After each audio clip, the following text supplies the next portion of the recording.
Eu quero pregar nessa noite, e não vou me estender muito, no livro de Apocalipse, capítulo 1, versículo 3. Apocalipse, capítulo 1, versículo 1, 2 e 3. Apocalipse, capítulo 1, versículo 1, 2 e 3.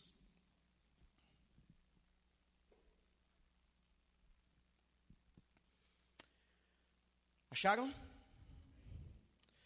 O texto sagrado diz assim: revelação de Jesus Cristo, que Deus lhe deu para mostrar aos seus servos as coisas que em breve devem acontecer, e que ele, enviando por intermédio do seu anjo, notificou ao seu servo João, o qual atestou a palavra de Deus e o testemunho de Jesus Cristo quanto a tudo o que viu.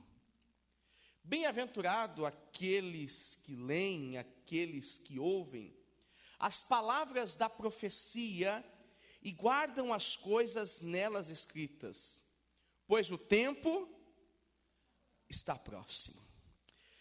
Altíssimo Deus, em nome de Jesus, fala conosco, por favor. Preciso tanto, Senhor, precisamos tanto ouvir a Tua voz. Precisamos tanto, ó Deus, ouvir a Sua palavra. Por favor, fala aos nossos corações. Apesar, Senhor, deste sentimento que eu posso dizer por mim, Senhor, um sentimento triste, Pai, um sentimento, ó Deus, de saudade em virtude, Senhor, daquilo que aconteceu, porque assim aprove a Tua vontade de Senhor levar o Teu servo. Ó Deus, existe também uma certeza no meu coração, Senhor, de que a Sua palavra é viva, a Sua palavra é verdadeira, a Sua palavra, Deus, não se trata de um conto, de uma história humana que, ó Deus, veio para apenas dar sentido para as perdas ou dificuldades da vida de cada um. Não, Senhor, acreditamos que a Sua palavra, ela é viva, ela é verdadeira, Senhor. E se aqui na Tua palavra diz que existe um céu, eu acredito neste céu, Senhor. Se a Tua palavra, Deus, diz que existe uma eternidade ao Teu lado, é nisto que eu acredito, nesta eternidade ao Teu lado, Senhor, ao Teu lado, Pai. Ó Senhor, em nome de Jesus, muito obrigado por isso, muito obrigado por este momento todo, este momento que gera reflexão a nós, este momento que gera, Senhor, ó Deus eterno, muitos pensamentos, Pai, mas é um momento, Senhor, que eu posso glorificar o Teu nome, meu Pai, porque a Tua vontade é sempre soberana, Pai, a Sua vontade é sempre soberana, Senhor. Fala conosco, fala com a Tua igreja, em nome de Jesus, amém. Meus irmãos, eu pensava sobre o que falar nessa noite, e veio ao meu coração o texto do Apocalipse, pois se trata de um texto que fala-nos a respeito do fim das coisas. Só que Apocalipse, além de ser um livro que fala sobre o final das coisas, ele vai apresentar algumas lições, verdades e revelações sobre como é que este fim vai acontecer. O que é que ocorrerá no mundo a respeito do fim dos dias, do fim dos tempos. E me parece que esse assunto é intrigante e interessante, porque todos nós aqui queremos saber um pouquinho sobre como será o fim. Justamente porque nós não entendemos e não esperamos e não ansiamos pelo fim de todas as coisas. Mas, já que o Apocalipse, todos nós entendemos como o fim das coisas, eu quero nessa noite apresentar o Apocalipse de uma outra maneira, de uma outra perspectiva. Não como o fim de todas as coisas, e sim como a esperança para todas as coisas. O livro do Apocalipse, então, ele vai falar sobre o momento em que a igreja, de uma certa forma, viverá algo sublime, que é a vinda do Senhor Jesus.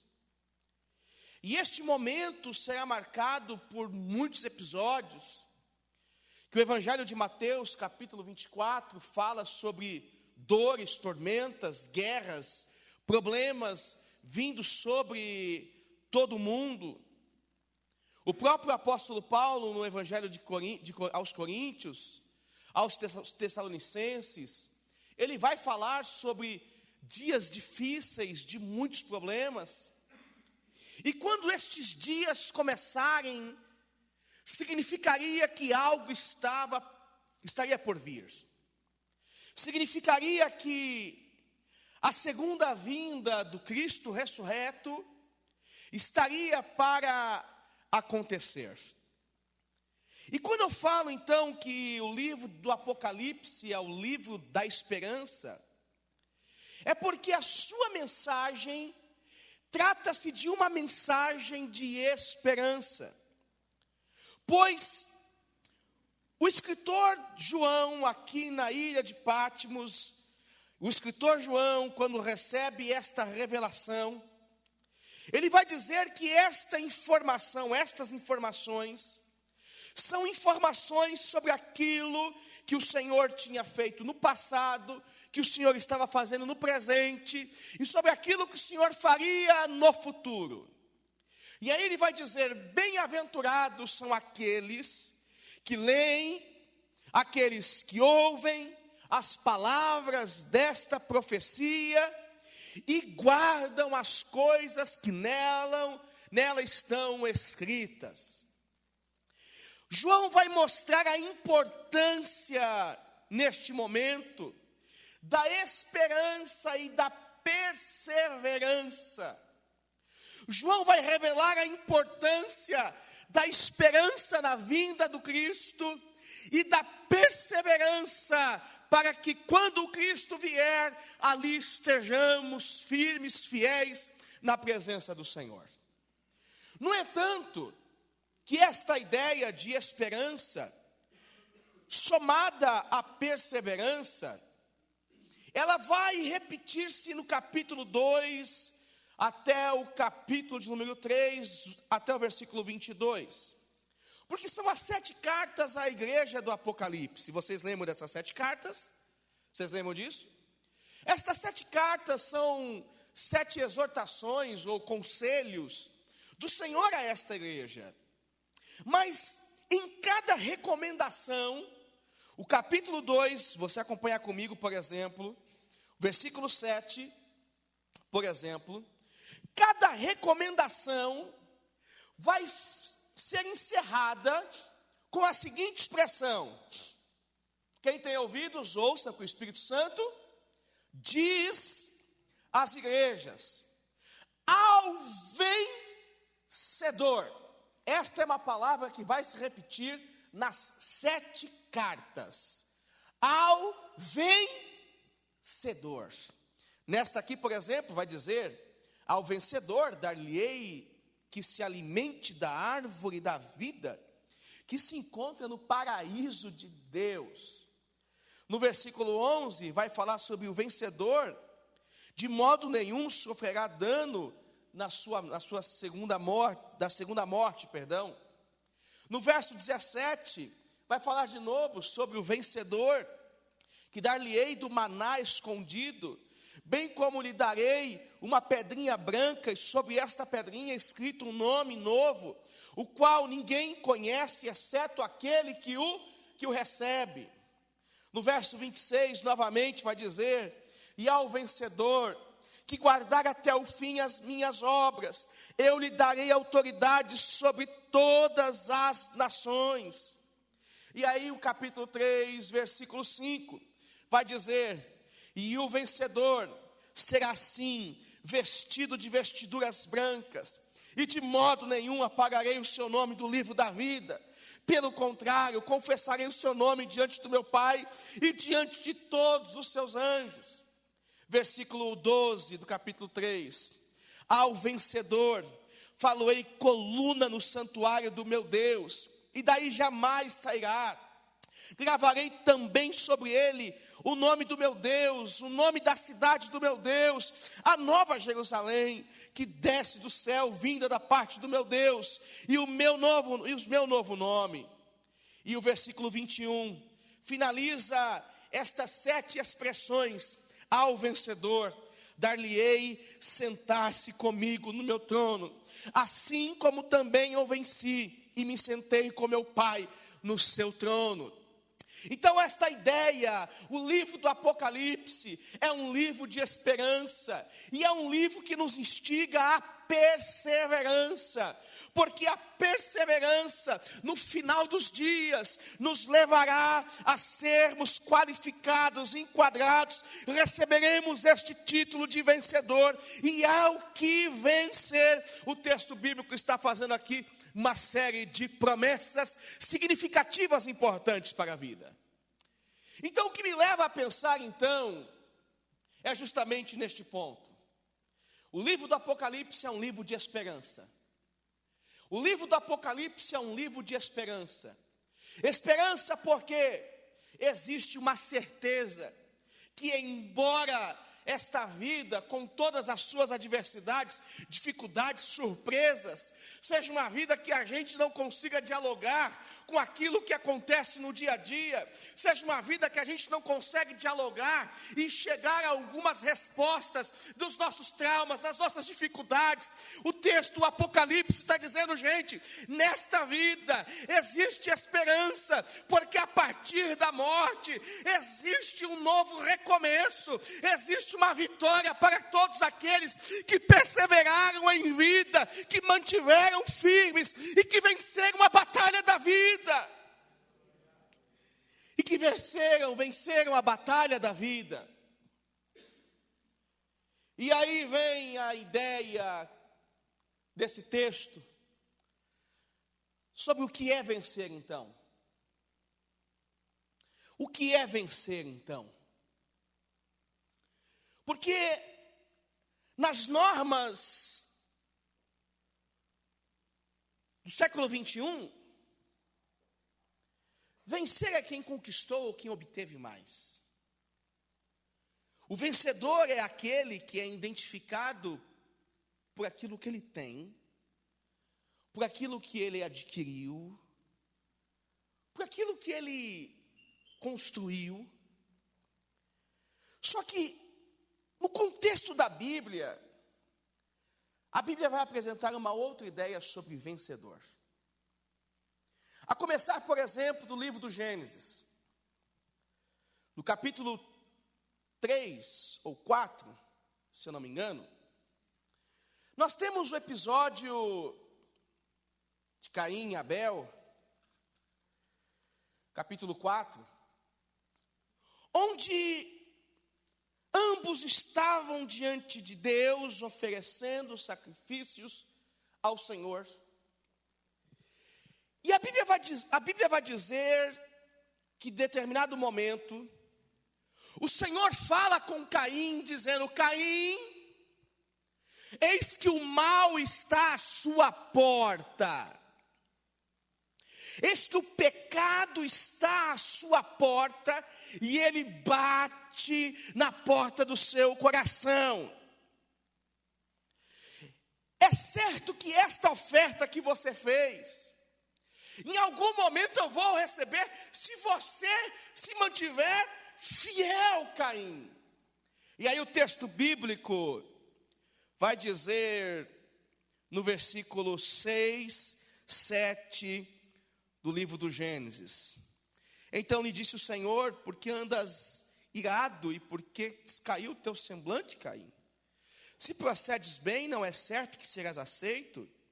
Se todavia procederes mal, eis que o pecado jaz à porta. O seu desejo será contra ti, mas a ti cumpre dominá-lo. Ou seja, Caim, Você tem uma vida toda pela frente, se você entender que passa pela porta do seu coração o mal, o pecado, e se você fechar essa porta por dentro, impedindo a entrada deste mal e deste pecado, Caim, é certo que eu voltarei até você, e eu vou te restabelecer e te restaurar. Esta mensagem de Deus a Caim, era uma mensagem de Deus dizendo o seguinte: Caim, vença o mal dentro de você, Caim. E aí o texto bíblico vai dizer que Caim abre as portas para o mal, e aquele que deveria ser o vencedor é marcado pela marca do homicídio, e por onde quer que ele vá, vão lembrar-se que ali está um homem criminoso. Ao que vencer, o Apocalipse, mensagem de esperança e perseverança. Ao que vencer. E aí, quando eu penso nessa expressão vencer, eu vou pensar no livro de Daniel, o episódio em que Daniel é agora eleito um dos 3 maiores do reino de Nabucodonosor. E a Bíblia diz que naquele momento que Daniel é levado e feito um dos senhores daquela cidade, agora também vem um edito. Ô Daniel, você pode agora fazer o que quiser, menos orar ao Senhor teu Deus, menos manifestar essa relação de amor, de amizade, de devoção ao seu Deus. E aí, dentro deste contexto, Daniel é levado por suas convicções à cova dos leões, tudo porque ele manteve a porta da sua casa aberta e as suas orações íntegras diante do Senhor. Assim como também o mesmo episódio no livro de Daniel, capítulo 3, onde vai falar sobre Sadraque, Mesaque e Abidnego, Ananias, Misael e Azarias, 3 homens que novamente são levados a fazer uma escolha sobre: me prostro ou não me prostro diante de uma imagem, diante de um ídolo. E aí, pela escolha destes homens, eles são levados a uma fornalha de fogo. Então eu fico pensando que a maior vitória nesta vida é a vitória que estabelecemos sobre os nossos desejos, de nos prostrarmos diante daquilo que é prazeroso ao nosso coração, prazeroso à nossa carne, prazeroso aos nossos ideais, prazeroso à nossa vida. O maior milagre não foi o leão não comer Daniel, e muito menos Sadraque, Mesaque e Abidnego, ou Ananias, Misael e Azarias não ser consumido pelo fogo. Como assim, pastor? O maior milagre não é esse.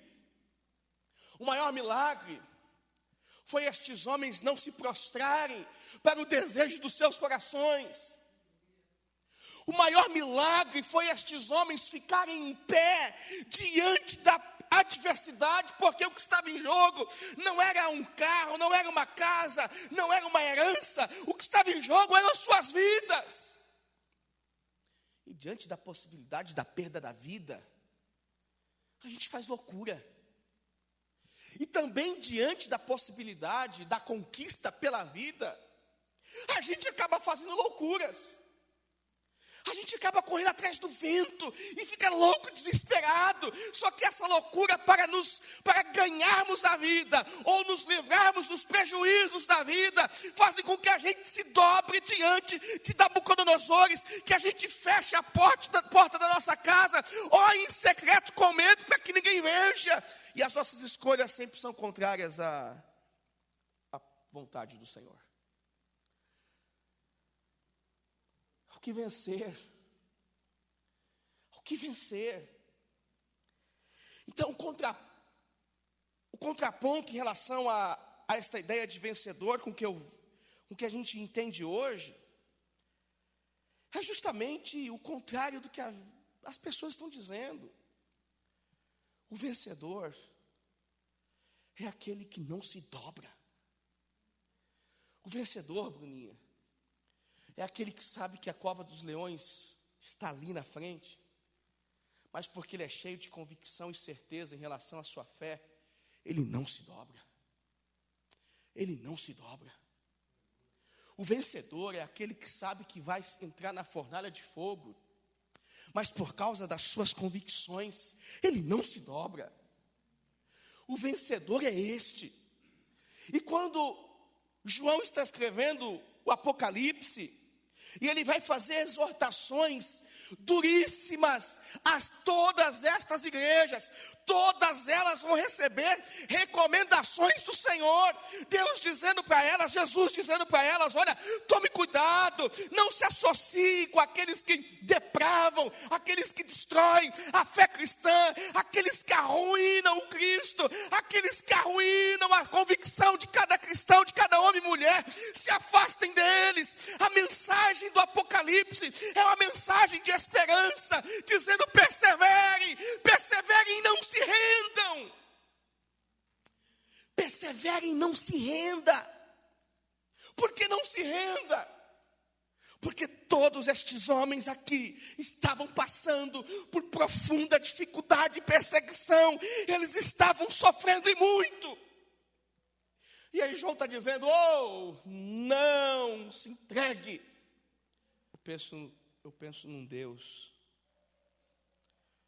a partir do versículo 21, um Deus que com toda a sua glória, não tem medo algum de partilhar parte desta glória com seus filhos, com os seres humanos. Você vai sentar comigo no trono, assim como meu filho, vocês vão sentar-se comigo no meu trono, mas é o que vencer, é o que não se dobra, é o que fecha a porta do coração quando o mal passa na frente, e o pecado vem, como diz aí o nosso novo escritor, livro da Bíblia, o Tales, né?